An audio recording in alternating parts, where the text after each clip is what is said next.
We recently got the first gameplay reveal for Cliffy B's new game, which of course is a multiplayer FPS by the name of Lawbreakers.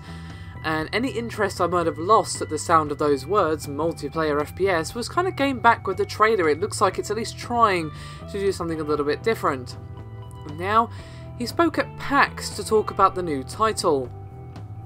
And when he spoke to Polygon about the game and how he runs his brand new company, which of course is Boss Key Productions, he had quite a bit to say. And apparently his management doctrine is pretty simple, and there's some strong language here just as a warning. He said, quote, "Fuck off and fuck it," before gesturing towards his COO Arjan Broussais, who basically worked at Guerrilla and Electronic Arts, and of course Cliffy B worked at Epic, so they both know how big companies function and they want to do it a little bit differently. And Cliffy went on to say, quote, "If somebody's wasting your time, you could be doing something productive to make the studio or the game better. Fuck off, I don't have time for this." The other thing is fuck it. Broussais was literally looking at the UI and the fact that it hadn't been coded from what we knew over the current version of Unreal. It's like, fuck it, I'll code it. That's the whole thing. It's roll up the sleeves and just get it done. Whatever it takes to get things out of the door. That's the kind of people we brought on board. And then, when speaking about the game, he said, quote, "I was at Epic when they started to grow. There are 300 or 400 people now. They ran out of parking. I just want to make a cool game. I want to know everyone's name. I want to know their spouse's names. Having worked in the slightly larger environment, it's a terrible feeling to walk down a hallway and not know somebody's name. That's not for us." So, it seems like there's emotional as well as financial reasoning for keeping Boss Key fairly small at a studio of 40 people. And then he went on to say, quote, "When you get to a certain size, you need people to watch people. The more management you have, the more second guessing there is. The people make decisions, they say, oh god, will this get me fired?" Now I'm not going to go through the whole interview here, but I will of course link the source in the description below this video, but he did talk a little bit about the gameplay, which is something I definitely wanted to touch on here.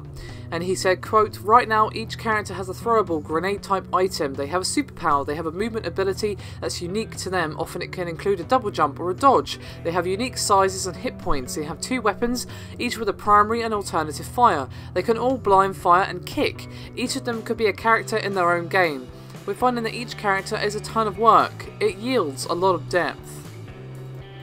It's about everything working together. Things get interesting when someone uses their jump jets and a grappling hook in a low grav zone. There's somebody else flying through and reverse blind firing their rocket launcher and they kick them in the face in midair. This creates moments I haven't seen in a lot of shooters. Everything works together to make what I would call an action gumbo. These moments become animated GIFs and YouTube videos. It's moments. That's what it is for me."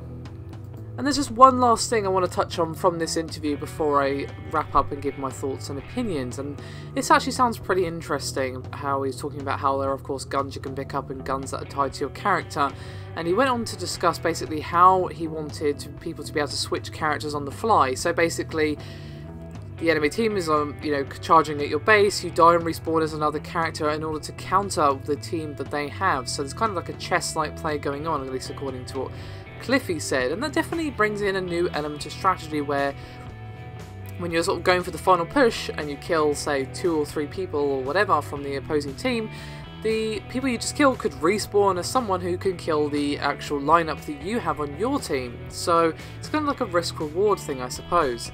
Definitely sounds interesting, and that's a pretty big compliment coming from me, not to sound arrogant, but I very rarely am interested in FPS. They usually have to do something different, say like Bioshock or The Darkness, Darkness 2 of course, Shadow Warrior, that sort of thing.